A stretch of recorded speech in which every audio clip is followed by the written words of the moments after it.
Bismillahirrahmanirrahim. Assalamualaikum warahmatullahi wabarakatuh. Good afternoon, everybody.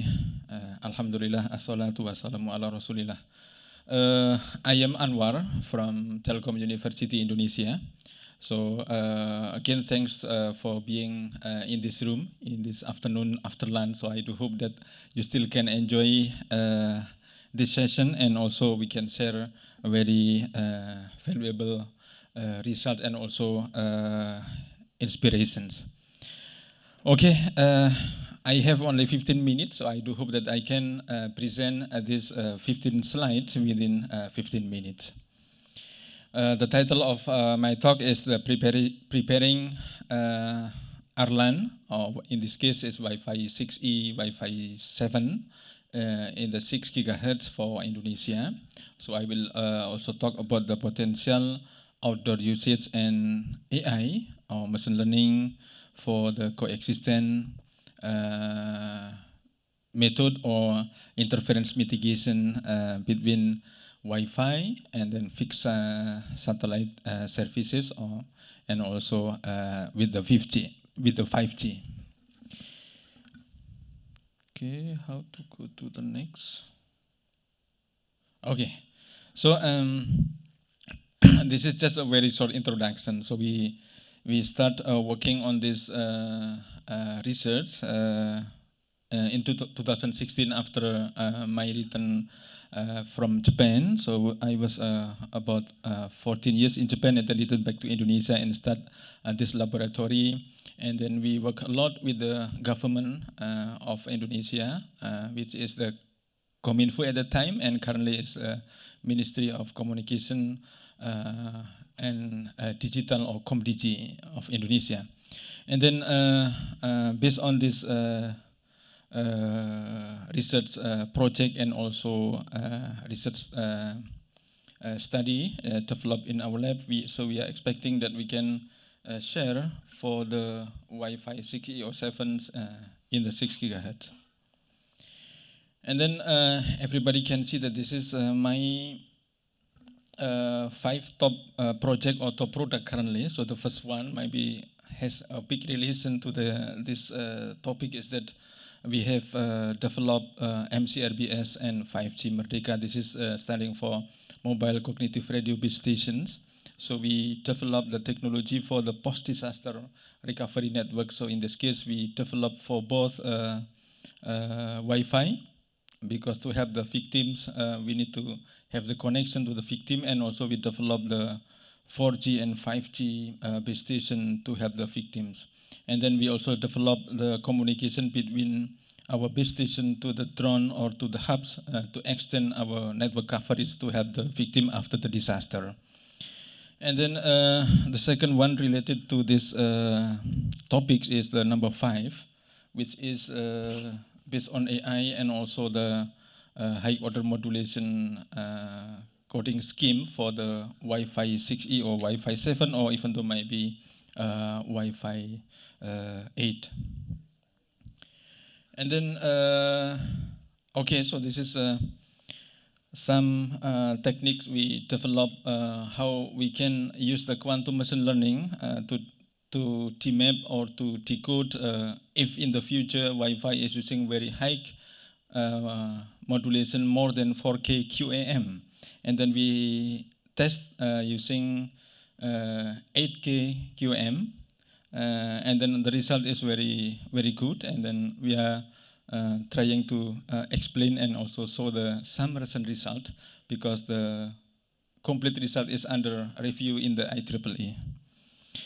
Okay, and maybe this is also important for us if we want to develop Wi-Fi and also to develop the cellular, maybe in which part we can improve.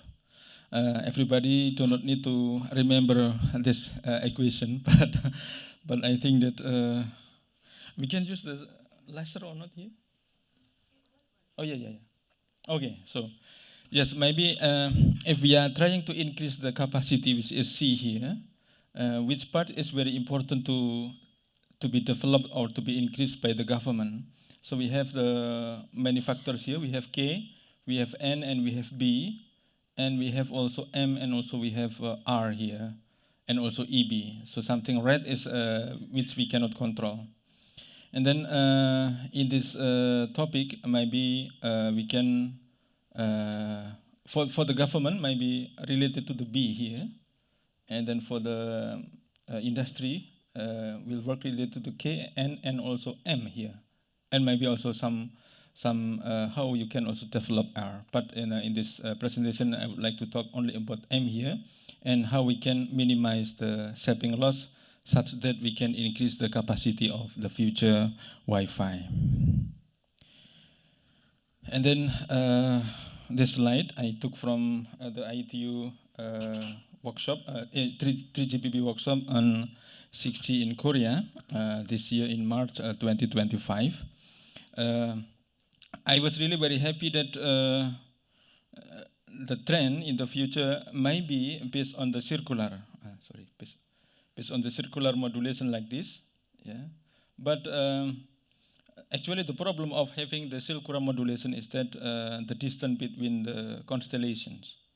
And then the second problem is that how to demap, because everybody should decide the border between the constellation point. The difficulty is coming when you are going to the inside, and then the density is very high here, and then the difficulty is there.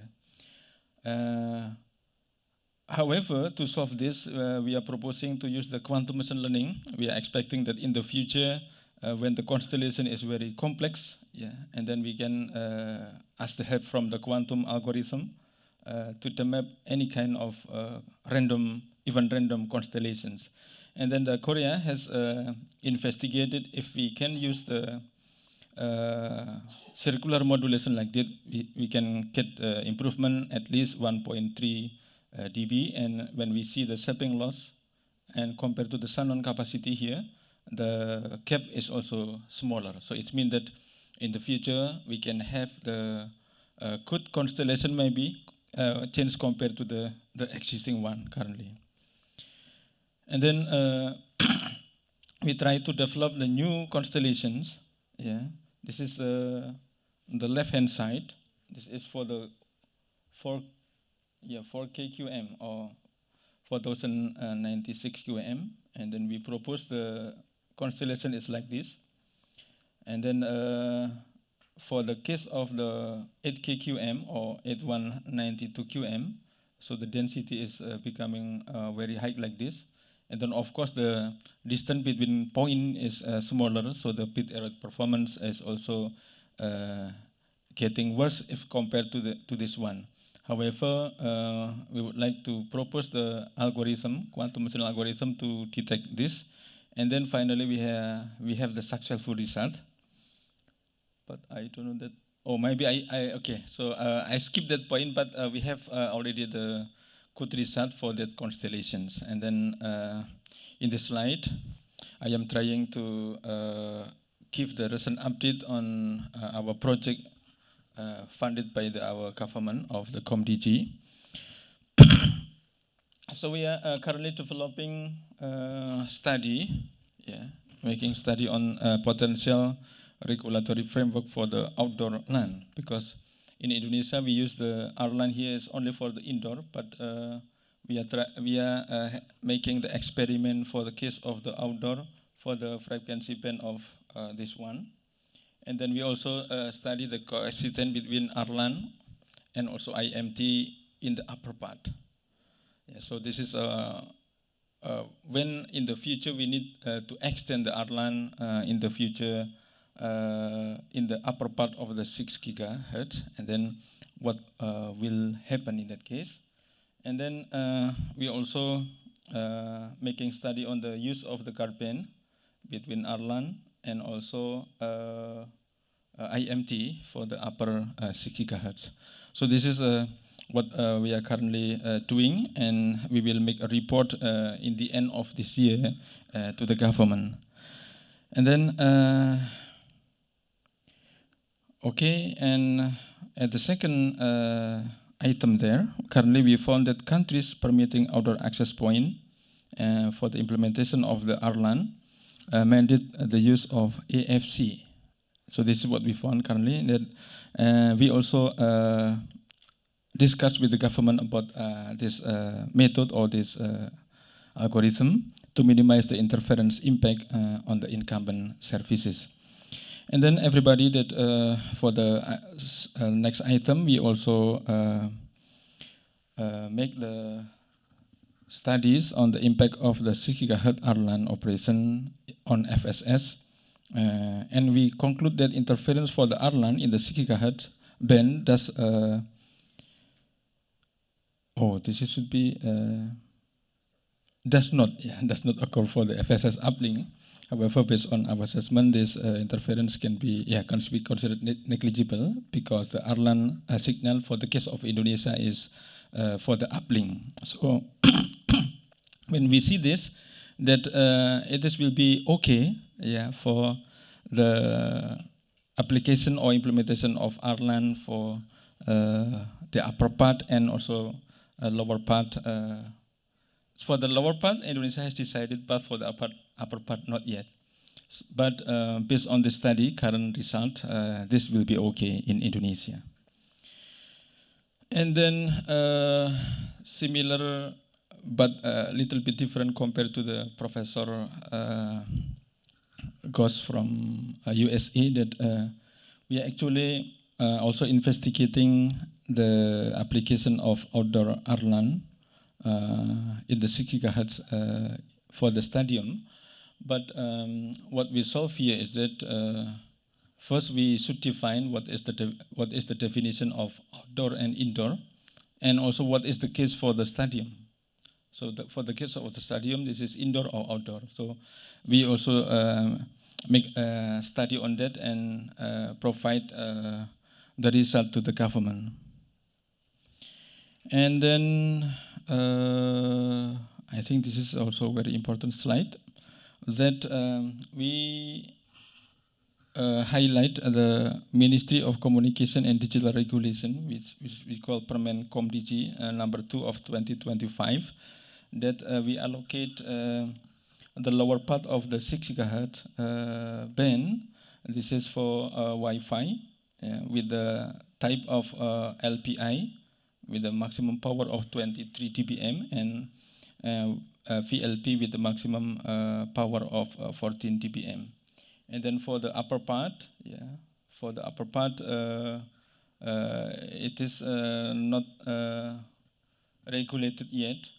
So this is what has been decided until this year. Maybe tomorrow we will have the roundtable discussion. Our government will give the recent update tomorrow for the latest version. But this is only the fund. And then I think that this is good. And then we also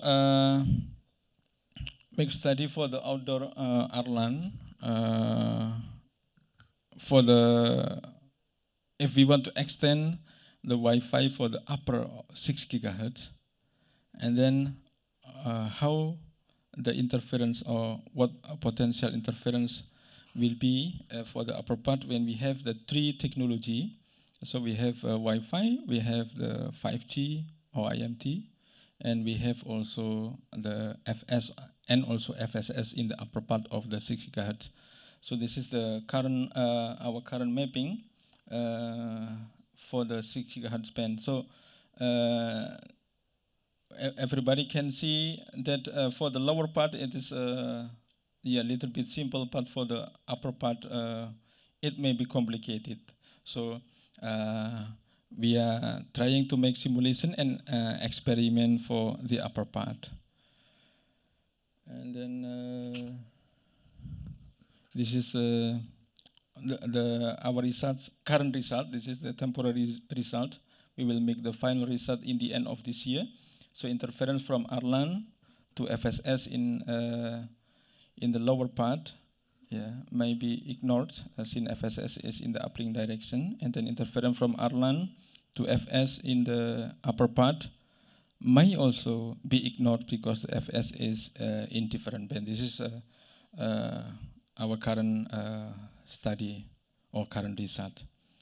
And then when we try to investigate what kind of possible interference will be if we have Wi-Fi in the upper part of the 6 gigahertz. So we have at least 8 scenarios to be evaluated for this potential interference. And then the study is ongoing, but the preliminary results will be presented in the next slide. So we evaluated the long term, which is the I to N or interference to noise power ratio is around minus 10 dB, not exceeded for more than 20% of the time. This has been based on ITUR F758.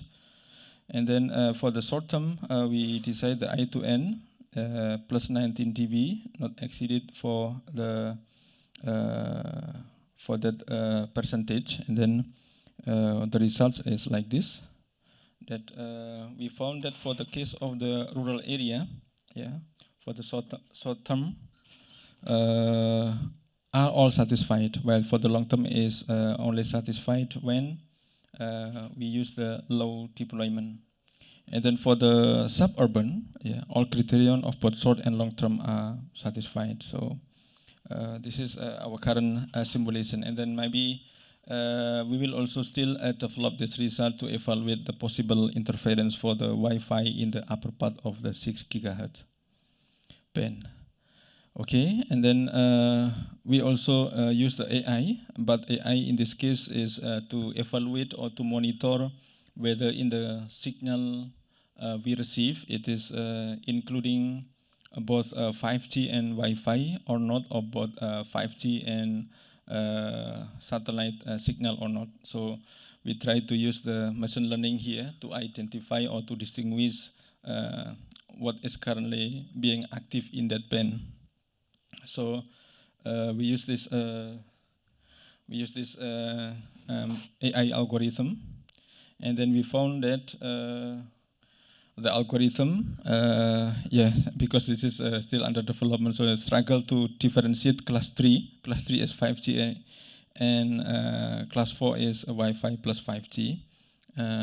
It is we are trying to solve that problem, and then PSG of Wi-Fi plus 5G resemble the 5G. So it's mean that maybe because this is the power of the Wi-Fi is smaller compared to the 5G, then we cannot distinguish yet with high accuracy.